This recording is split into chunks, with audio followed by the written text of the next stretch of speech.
नमस्कार दोस्तों, मधुर कथाएं चैनल पर एक बार फिर से आपका हार्दिक अभिनंदन है। तो आज की मेरी कहानी का शीर्षक है पत्नी की सहेली। तो चलिए शुरू करते हैं आज की अपनी ये कहानी। मेरी फाइल कहाँ रख दी तुमने?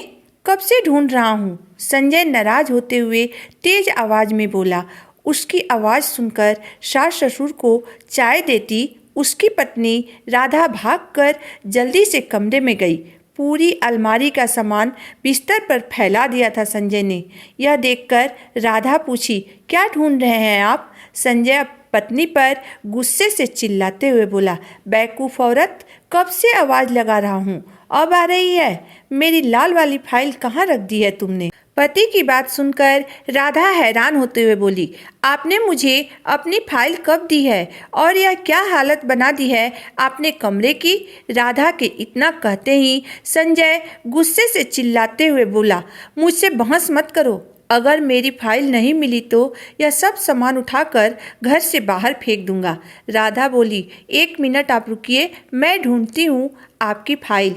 यह कहते हुए राधा इधर उधर नज़र दौड़ाई और बेड के पास ही फाइलों में दबी हुई लाल फाइल मिल गई।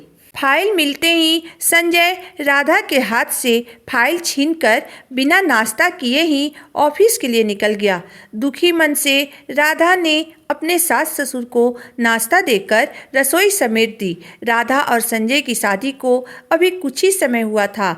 हर तरह से संपन्न ससुराल देखकर राधा के पापा अपनी लाडली बेटी की शादी इस परिवार में की थी। संजय इकलौता बेटा था उस घर का। एक बड़ी ननद थी जिनकी शादी हो चुकी थी। राधा के ससुर जी भी सरकारी नौकरी से रिटायर हो चुके थे। घर में किसी बात की कोई कमी नहीं थी, लेकिन फिर भी राधा खुश नहीं थी क्योंकि संजय का व्यवहार उसके प्रति बिल्कुल ठीक नहीं था।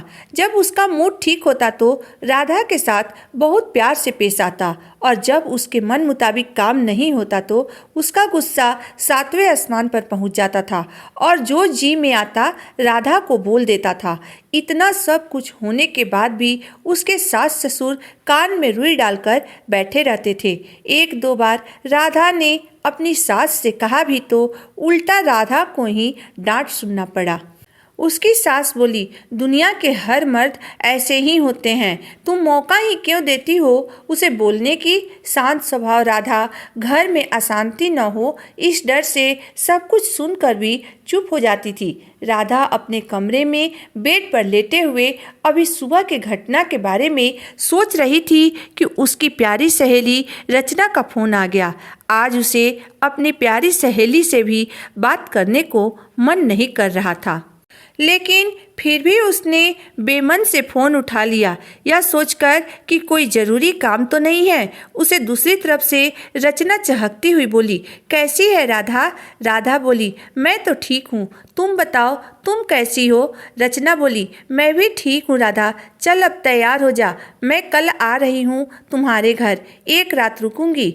ऑफिस का कुछ ज़रूरी काम तुम्हारे ही शहर में निकल आया है, चल कल मिलती हूँ। यह कहते हुए रचना ने फ़ोन काट दिया। राधा को कुछ भी कहने या मना करने का मौका ही नहीं मिला। शाम को जब संजय ऑफिस से घर आया तो उसके हाथों में मिठाई की पैकेट थी और वह काफ़ी खुश लग रहा था। उसने आते ही राधा को प्यार से गले से लगा लिया। संजय को खुश देखकर राधा रचना के आने के बारे में उसे बताई। मूड अच्छा होने की वजह से संजय राधा की सहेली रचना के आने की खबर सुनकर खुश हो गया और वह बोला, यह तो बहुत अच्छी बात है, आने दो उसे, और तुम भी अच्छे से तैयारी कर लो, आखिर पहली बार कोई आ रहा है तुम्हारे मायके से। संजय की बात सुनकर राधा को थोड़ी तसल्ली हुई और खुशी खुशी अपनी सहेली के आने की इंतजार करने लगी।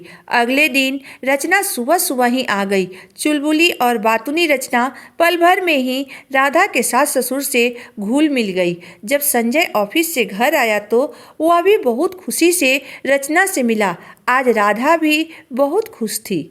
दोपहर के खाने की सारी तैयारी राधा ने कर ली और खाना टेबल पर सजा दिया। खाना परोसते समय दाल के बर्तन से थोड़ी सी दाल संजय के हाथ पर गिर गई। संजय ने राधा पर चिल्लाते हुए कहा, जाहिर गंवार औरत, खाना परोसने का भी ढंग नहीं है तुम्हें, पूरा हाथ जला दिया मेरा।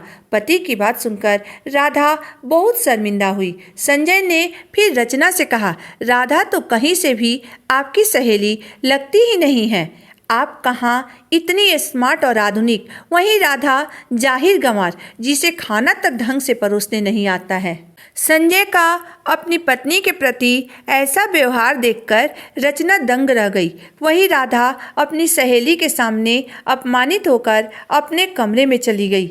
आज उसके आंसू थमने के नाम नहीं ले रहे थे। इतना सब कुछ सुनने के बाद रचना कुछ नहीं बोली और बेमन से थोड़ा खाना खाकर अपने कमरे में आराम करने चली गई। जब राधा उसके कमरे में पानी लेकर गई तो रचना ने उसे गले से लगा लिया। सहेली के गले से लगकर राधा टूट गई और वह बिलख बिलख कर रो पड़ी।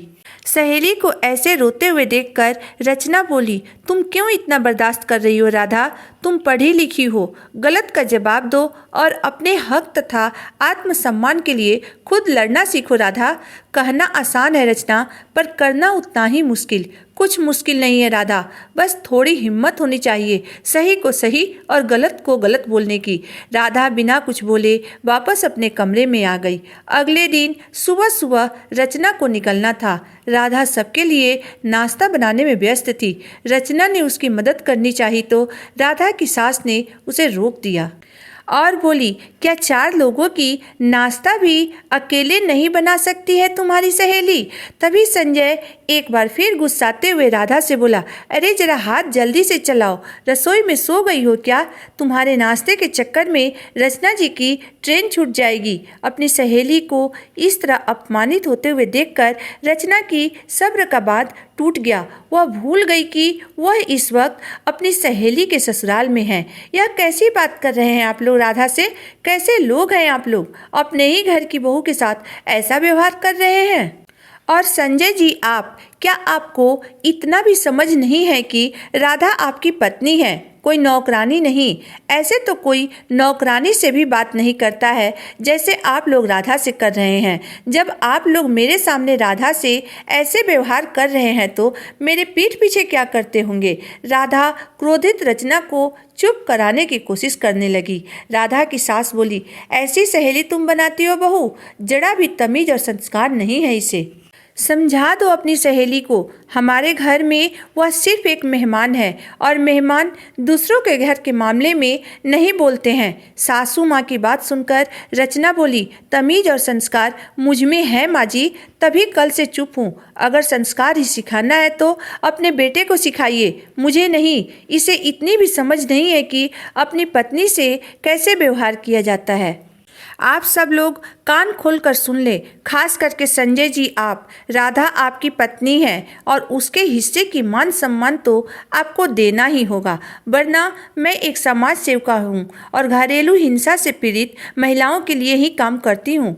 आगे आप लोग खुद ही समझ सकते हैं कि मैं क्या क्या कर सकती हूँ। और राधा, तुम एक पढ़ी लिखी लड़की हो और इस तरह हर वक्त ससुराल वालों और पति के तानों को कब तक सुनती रहोगी? आधुनिक सिर्फ कपड़े और रहन सहन से नहीं बल्कि आधुनिक सोच भी होनी चाहिए। राधा आपकी पत्नी है और हर पत्नी को अपने पति से मान सम्मान पाने का पूरा हक होता है। यह कहते हुए रचना गुस्से से पैर पटकते हुए घर से बाहर निकल गई। संजय आज अपने किए पर बहुत शर्मिंदा था क्योंकि रचना ने आज उसे सच्चाई का आईना दिखा दिया था। तो दोस्तों, आज की मेरी कहानी यहीं तक थी।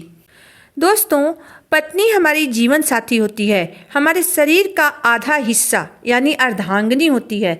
पत्नी कोई पंचिंग बैग नहीं होती है कि जब चाहे अपना गुस्सा तथा भड़ास उसके ऊपर निकाल दे। इसमें आपकी राय क्या है, मुझे ज़रूर बताइएगा। अगर आपको मेरी कहानी अंत तक पढ़ने और सुनने के बाद पसंद आई हो तो मेरे वीडियो को लाइक कर दीजिएगा, चैनल को सब्सक्राइब कर दीजिएगा। तो फिर मिलते हैं एक नई वीडियो, एक नई कहानी के साथ। तब तक के लिए धन्यवाद।